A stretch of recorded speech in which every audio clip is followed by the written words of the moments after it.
Thank you very much. It's a great pleasure to be here and to represent Semmelweis University to potential future students of Semmelweis University and also of this program at Semmelweis University.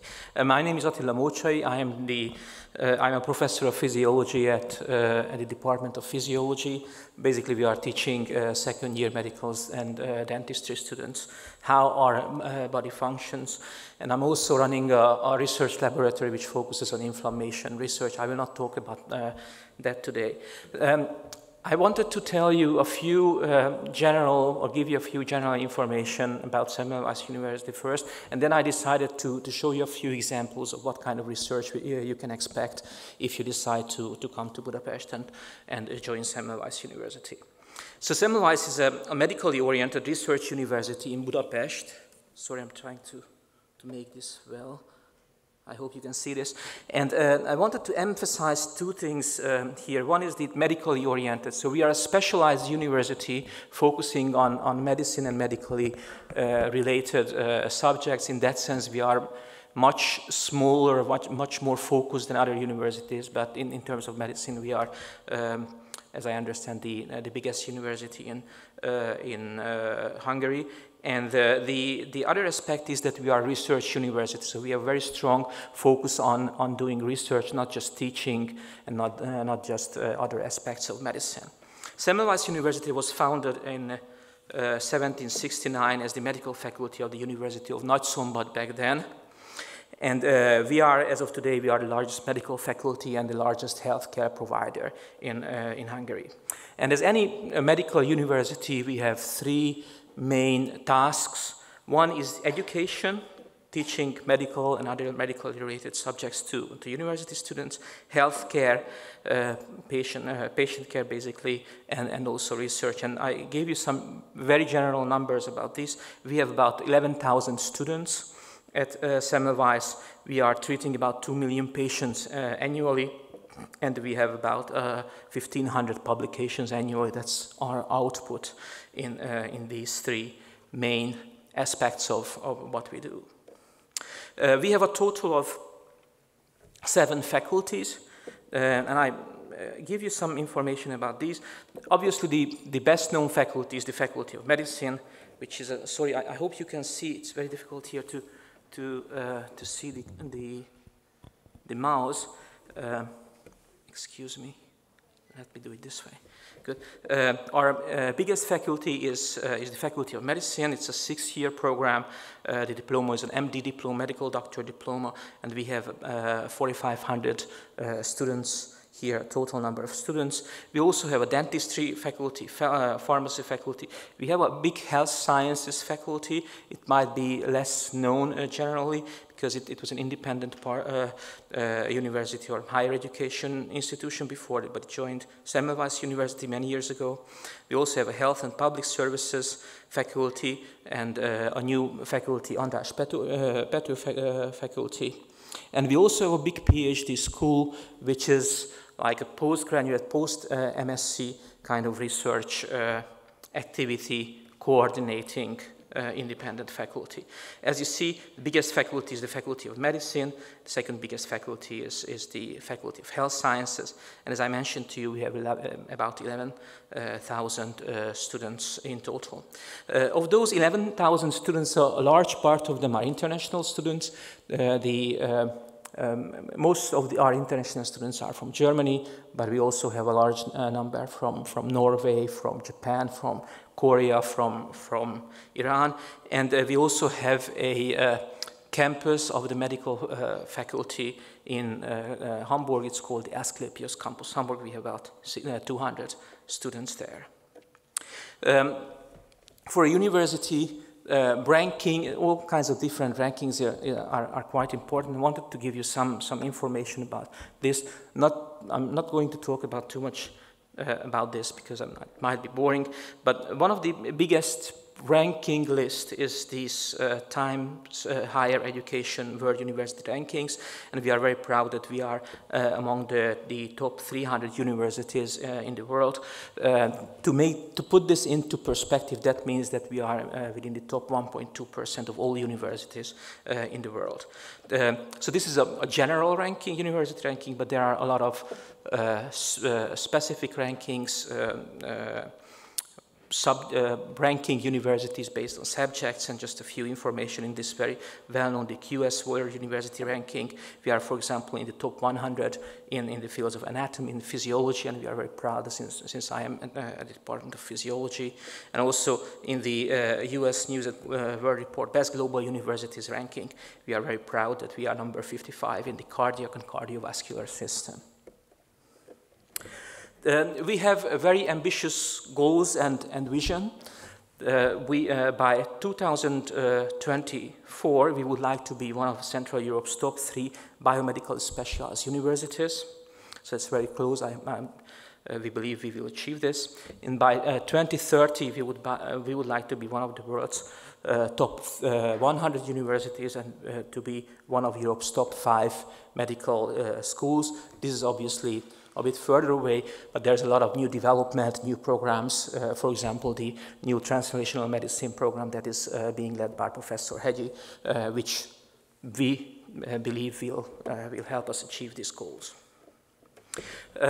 In terms of research excellence, we have 11 members of the Hungarian Academy of Sciences, 91 doctors of the Hungarian Academy of Sciences. We are proud that we have 15 Lendület research groups. I will talk to you a little bit about these Lendület research groups, and also 2 élvonal research groups. And I have listed some of the main research areas. All these are very strongly related to medicine. We are probably the highest ranking in cardiology and cardiovascular medicine. You might know some of these people. You must have heard about our rector, Béla Merkeli, and we are very proud that Peter Ferdinandi, who is here, he is also one of the founders of this program, as I understand. We are very good at cellular and molecular biology, endocrinology, gastroenterology. Peter Hegyi, who is here, is one of the major gastroenterologists here, and also a number of other subjects. And what I wanted to tell you is just to give you a few examples of what kind of research we are doing. And the first such example is ion channel research. So there's this disease, you might have heard about this, which is called cystic fibrosis, which is one of the most frequent inherited diseases, a very severe disease. And this disease is caused by mutations in a molecule called CFTR. The CFTR is responsible for ion and water transport across epithelial layers, for example, in the human lung airways. And if this CFTR is not working properly, sorry, it's difficult with the mouse, it's not working properly, then the mucus becomes very thick, and that will cause airway obstruction. So the CFTR defect would cause impaired mucus clearance and very severe pathologies. And one of our Lendület research groups, László Csanádi, has been working very hard on understanding CFTR function, and they have identified several years ago a new state here in the middle, a new state between the closed and the open conformation of this channel. This is a new transition state, and the identification of this transition state of the molecule has opened up potential new therapeutic strategies. The other example that I wanted to give you is an example in translational nephrology. We have a very strong interest in kidney diseases, and as you might know, there's a lot of kidney diseases, very severe problems and very frequent problems. Here you can see a normal kidney and a diseased kidney. Diseased kidney means scar tissue, damaged glomerulus, damaged tubular system, and these are major medical problems here. And we also have a group led by Andrea Fekete in our department, who have tested a molecule which is called fluvoxamine. It's an agonist of a receptor which is called the sigma-1 receptor. And I just give you an example of this. So if we are taking experimental mice and treating them with all kinds of drugs and interventions or operations and measure the survival, what you can see here is a sham operated, so a mouse which goes through an operation but nothing is removed or nothing is really affected. The survival of those mice is not affected. However, if you use an ischemia reperfusion injury, it's basically meaning that you close the vessels supplying the kidneys, then for a relatively short period of time, then those mice will get kidney damage, loss of kidney function, and those mice will die after a few days. And when Andrea was administering fluoxamine, this S1 receptor agonist to these mice, what you can see is that the survival of these mice was strongly improved, and they have established a small biotech company, and they are trying to bring this molecule into the clinic for several kidney diseases. And also the last example that I wanted to tell you is about cardiovascular imaging. You must have heard about atherosclerosis, a major medical problem, and atherosclerotic plaques. And of the various atherosclerotic plaques, there are basically two different kinds. One of those are the so-called stable plaques.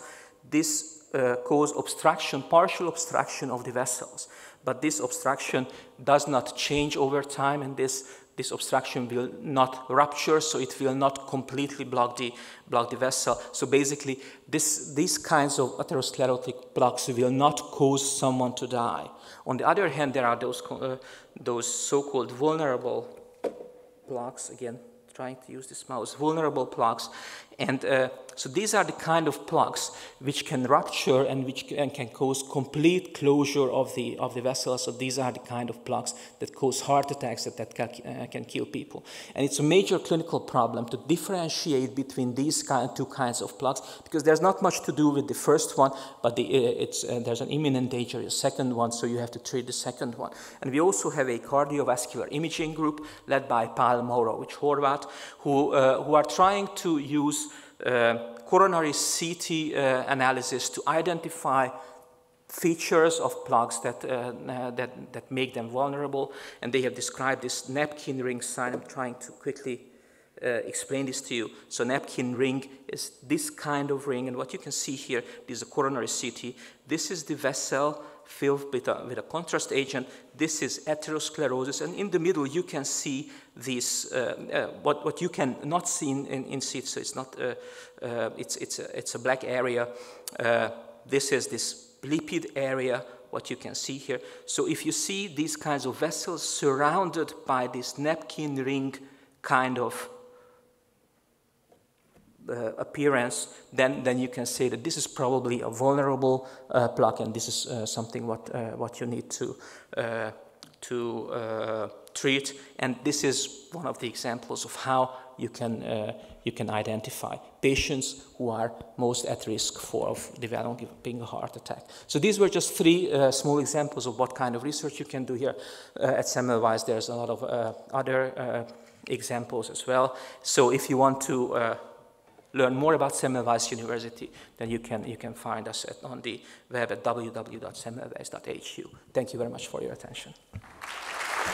Thank you very much, Attila, and I am absolutely sure that those who choose Semmelweis University will also get benefits for being there in this distinguished scientist. And I also would like to ask our chairman to provide the certificate for you for the Semmelweis University actually being a part of the National Scientists Academy.